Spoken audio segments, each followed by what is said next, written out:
अगर यह जंग छिड़ जाती है तो भारत के लोगों पर इसका सीधा प्रभाव पड़ेगा। दोस्तों, जो बॉर्डर के साथ लगने वाले राज्य हैं, गुजरात, पंजाब और राजस्थान, दोस्तों इसमें भूखमरी भी शामिल है। जंग लगने के बाद आम लोगों की जिंदगियों से खिलवाड़ शुरू हो जाएगा, जो कि बिल्कुल बेकसूर है। भारत देश के पास इतना ज्यादा गोला बारूद मौजूद है कि वो पूरे के पूरे पाकिस्तान को तबाह करने के लिए काफी है, क्योंकि पाकिस्तान का जो क्षेत्रफल है वो पूरे भारत का 1/4 हिस्सा ही बनता है। हमारे भारत का क्षेत्रफल, जो कि सीमा क्षेत्रफल है, वो 15,200 किलोमीटर के करीब बनता है। और वहीं हम बात करें अगर पाकिस्तान की, तो पाकिस्तान का टोटल क्षेत्रफल किलोमीटर में 6700 किलोमीटर, 6700 किलोमीटर बनता है। तो आप लोग अंदाजा लगा सकते हैं कि जो पाकिस्तान है वो भारत का लगभग 1/4 हिस्सा ही बनता है। भले ही हमारा देश आज इस काबिल है कि हम बड़े से बड़े युद्ध को बहुत ही आसानी से लड़ सकते हैं। हमारे पास लेटेस्ट टेक्निक से लड़ाकू विमान है, हमारे पास लेटेस्ट टेक्निक की मिसाइल्स है, हमारे देश के पास किसी भी युद्ध को लड़ने के लिए पर्याप्त सामग्री भी मौजूद है। हमारे देश में लड़ाकू विमानों से लेकर के हमारी बहादुर बटालियन, भारतीय आर्मी की फौजें भी मौजूद है। लेकिन अगर भारत और पाकिस्तान के बीच यह जंग छिड़ जाती है तो उसका नुकसान आम लोगों को झेलना पड़ेगा। इस युद्ध में कितने बेकसूर लोग अपनी जान गंवाएंगे, इस बात का अंदाजा भी नहीं लगाया जा सकता है। तो दोस्तों, इस तरह का युद्ध 1971 में लोंगोवाल में देखने को मिला था। जी हाँ दोस्तों, भारत देश के राजस्थान में स्थित है लोंगोवाल, जहां पर के 1971 में 1971 में पाकिस्तानी सेना के तकरीबन 2000 सैनिकों ने भारतीय सेना के सिर्फ और सिर्फ 120 जवानों पर हमला बोल दिया था। दोस्तों, पाकिस्तानी आर्मी की यह सबसे बड़ी भूल उस समय साबित हुई जब सिर्फ भारतीय सेना के 120 जवानों ने उन्हें धूल चटा दी और खदेड़ दिया हमारे भारत देश से। उस समय भारतीय सेना की 23वीं बटालियन पंजाब रेजिमेंट का नेतृत्व कुलदीप सिंह चांदपुरी कर रहे थे। तो दोस्तों, कुलदीप सिंह चांदपुरी अपने 120 जवानों को अपने साथ लेकर के लोंगोवाल बॉर्डर पर हमारे भारत देश को बचाने के लिए वहां पर डटे रहे। दोस्तों, पाकिस्तान का उस समय यह मंसूबा था कि वो राजस्थान का एक बड़ा हिस्सा अपने कब्जे में कर सकते हैं और उसे पाकिस्तान के साथ मिला लेंगे। लेकिन मेजर कुलदीप सिंह चांदपुरी ने पाकिस्तान के उस मंसूबे पर बुरी तरह से पानी फेर दिया था और उन्हें इस मंसूबे में कामयाब नहीं होने दिया। दोस्तों, रात के अंधेरे में पाकिस्तान की जो सेना थी वो अपने 2000 जवानों और तकरीबन 35 से 50 टैंक लेकर के लोंगोवाल बॉर्डर के नजदीक आने के लिए रवाना हुई। हमारी भारतीय सेना ने वहां पर एंटी टैंक माइंड बिछा रखे थे, जिसके ऊपर से जैसे ही 2 टैंक पाकिस्तानी सेना के गुजरे तो वो बम से ब्लास्ट हो गए और इससे पाकिस्तानी सेना सुचेत हो गई।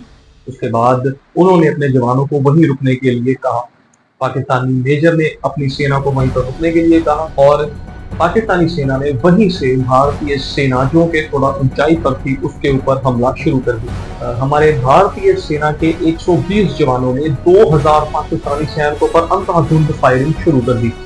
120 की गिनती होने के बावजूद हमारी भारतीय सेना डरी नहीं और पाकिस्तानी सेना पर लगातार गोलियां बरसानी शुरू कर दी।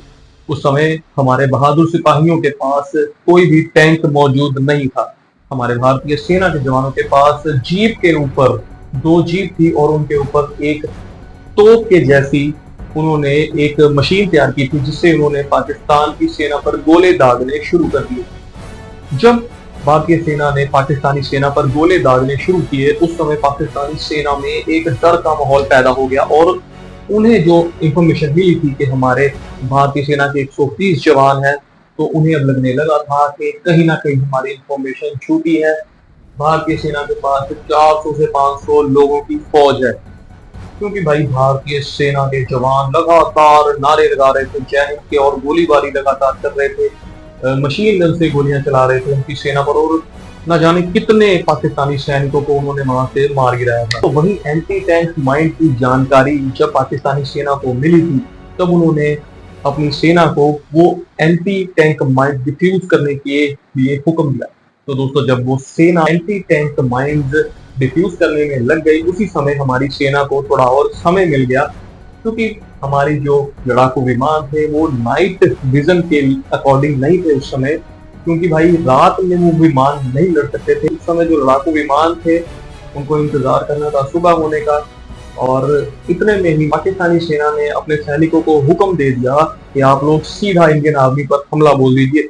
और इतने में लोंगोवाल बॉर्डर के बिल्कुल तारों के नजदीक से पाकिस्तानी सेना के जो भी लोग थे उन्होंने तारों को लांघना शुरू कर दिया। बॉर्डर पर जो तारें लगी होती हैं कंटीली, उनको पार करके हमारे भारत देश में घुस आए। लेकिन हमारे 120 भाग के जवानों ने उनको मुंह तोड़ जवाब दिया। इतनी देर में लड़ते लड़ते सुबह हो गई, और सुबह होते ही हमारे भारतीय सेना के लड़ाकू विमान जो कि वहां पर पहुंच गए और उन्होंने हवाई फायरिंग, हवाई मिसाइलें दागनी शुरू कर दी। जैसे ही हमारी भारतीय सेना के लड़ाकू विमानों ने आसमान से मिसाइलें दागनी शुरू की तो टोटल पाकिस्तान के 36 टैंक तबाह हो गए। इनमें 22 टैंक विमान की मिसाइल से और 12 टैंक जो थे वो एंटी माइंड से तबाह हुए थे, जबकि 2 टैंकों पर भारतीय सेना ने कब्जा कर लिया और कुल मिलाकर 100 से अधिक जो वाहन थे उस समय जलकर खाक हो गए थे, और तकरीबन 300 से 500 वाहन उस समय लापता भी हो गए थे, ऐसा सुनने में आया। दोस्तों लेकिन अगर आज 2025 में यह जंग छिड़ती है तो इसका नुकसान बहुत ही बड़े लेवल पर हम सबको भुगतना पड़ेगा। भले ही आज भारत देश के पास किसी भी जंग को लड़ने के लिए, बड़े से बड़े युद्ध को लड़ने के लिए इनफ हथियार मौजूद है, पर्याप्त हथियार मौजूद है हमारे देश के पास, लेकिन दोस्तों जब कभी भी जंग लगती है दो देशों के बीच में तो सेना के साथ साथ आम लोगों पर भी इसका बहुत ही बुरा प्रभाव पड़ता है। दोस्तों आम लोगों की जिंदगियां इतनी सस्ती नहीं है कि हम लोग एक दूसरे से लड़कर एक दूसरे की जिंदगियां इस तरह आसानी से छीन लें। तो अगर भारत और पाकिस्तान में जंग लगती है तो पंजाब के कई राज्यों में हम लोगों को भूखमरी का सामना भी करना पड़ सकता है, क्योंकि दोस्तों जंग लगने के बाद जब आसमान से मिसाइलें गिरेंगी तो वो नाम और पता पूछकर नहीं गिरेंगी कि वो किस शहर में किस घर के ऊपर गिर रही है। तो दोस्तों हम तो यही दुआ करते हैं कि यह युद्ध ना हो और आम लोगों की कीमती जानें हैं वो बची रहें। तो इस बात को यहीं पर खत्म करते हुए मैं आपसे विदा लेता हूँ। नमस्कार।